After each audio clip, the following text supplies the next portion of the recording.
Hello everyone. I'm on the second walk of the day and I come up the forestry. Raven and Jazz did the first walk as well. Raven's got a cracking milk bar going on, so she needs more exercise and less food. Jazz, having not long had a season, hasn't got the milk bar as of yet, but similar situation. And hopefully if I keep her on less food, more exercise, she won't develop the milk bar. Mr. Winterfoot, I've got a feeling you've laid down in that puddle. Have you? He says yes, mummy. Yeah, thank you.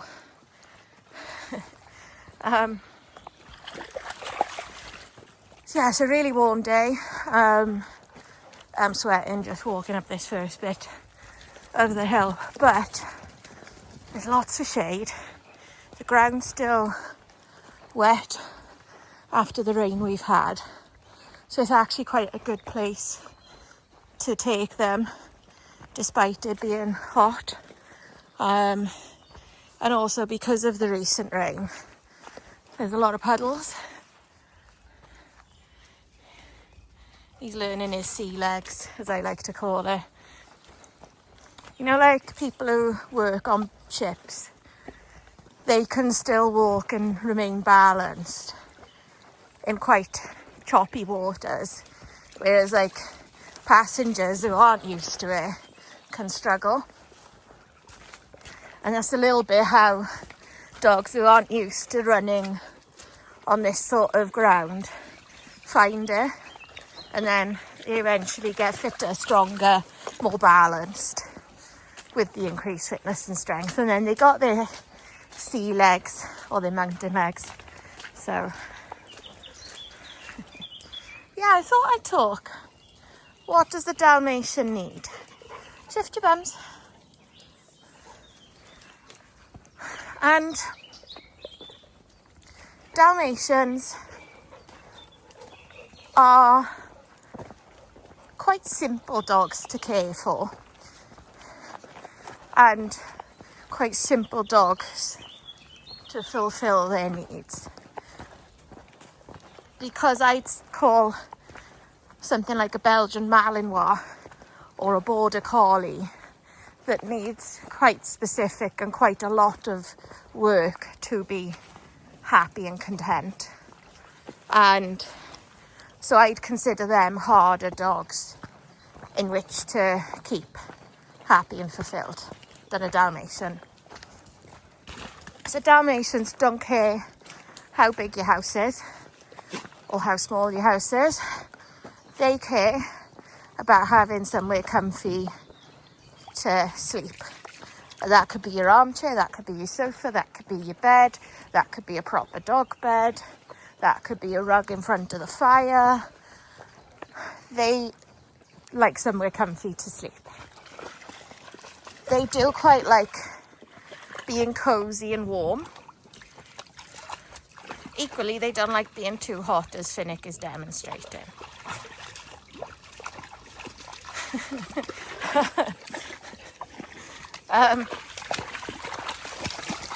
They need a Dalmatian appropriate food, and they need a suitable quantity of it, and that can take some playing around with. Like dogs like, say, Raven and Pumpkin, even though they're a girl and generally girls need less than boys, I think they've got quite quick metabolisms, added to which they love to run. So I think they have more, I need to double check, but they probably have more than the recommended daily amount. They have an amount more similar to Pod than to Nala, for example. But that again varies. It varies with the amount of exercise they get, It varies with whether they've had a season. It varies, you know, if I look at them and I think, oh, you look a bit slim or you look a bit porky, I'll raise or drop their food accordingly. And then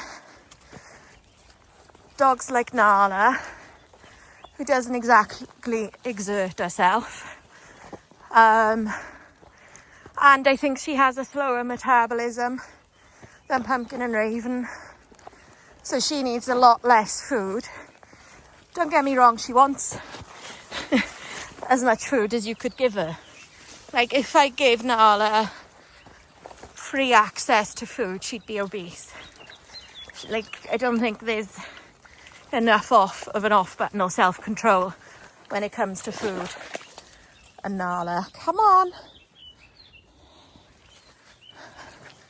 So yeah, Dalmatian appropriate diet, and, you know, keep an eye on how the dogs are looking, keep an eye on what they're doing.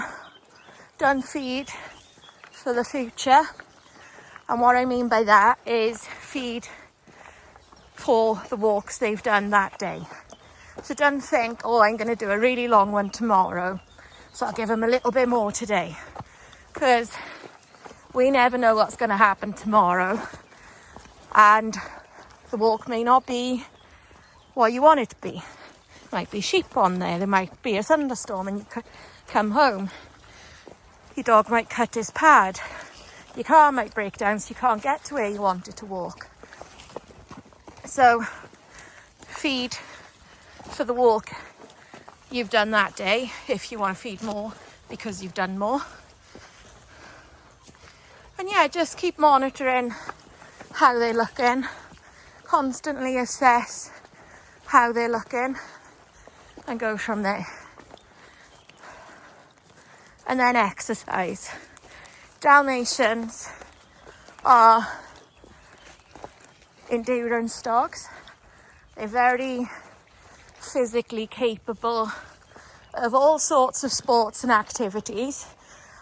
And if those sports and activities involve working with you, their human, they are delighted. They love it.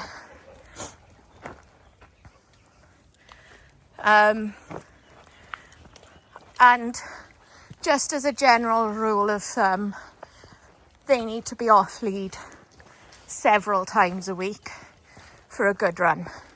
And if that looks like you come up the mountain like I'm doing, if that looks like you hire a secure field, if that looks like you speak to a local landowner, give them a couple of quid each week and give the dog a good run in their field,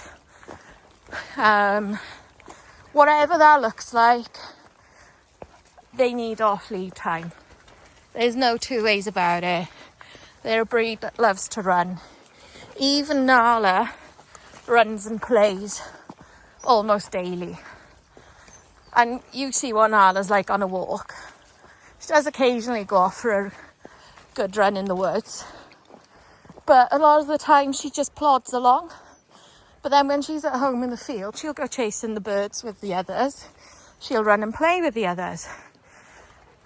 Nala's other trouble is because she's the queen. Some of the other dogs are a bit worried to play with her. This Raven, that's quite slippery.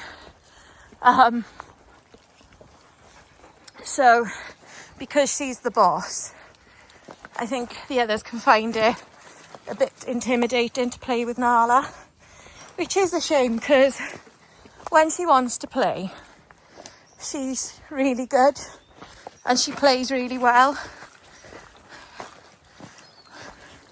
But equally, I can't blame the others, because if they took it too far,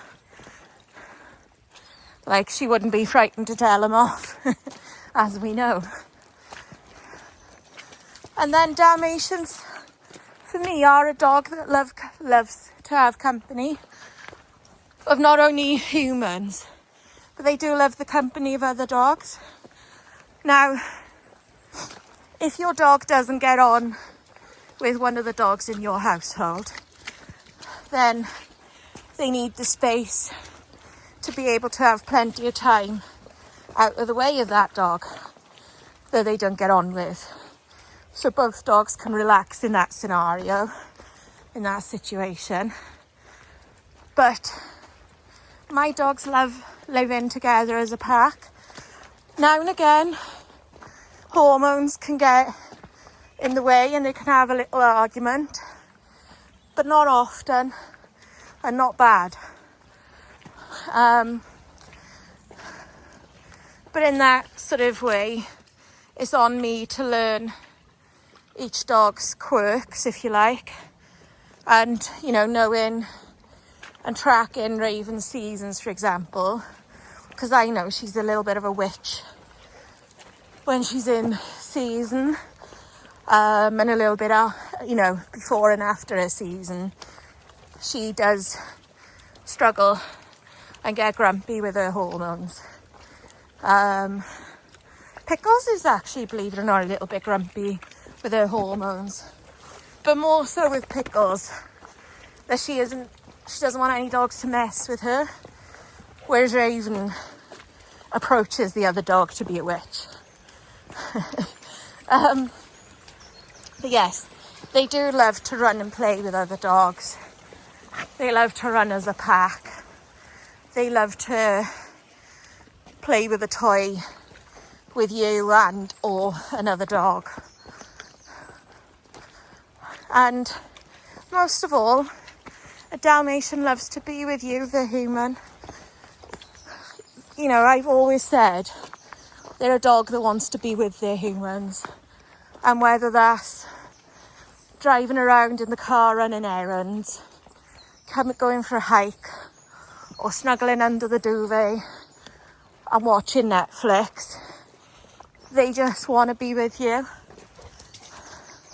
And again, like that being said, one of the most important things you can teach your Dalmatian is to be happy and comfortable on their own.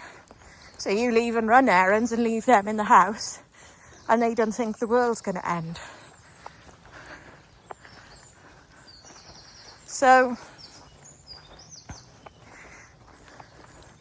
they are just a wonderful breed with quite basic needs, and like they love to train and to learn tricks. But if you don't want to do that every day, they don't care. They love a puzzle game, a puzzle feeder, a slow feeder. But if you don't want to do that every day, they don't care. All they do care about is having off-lead running time.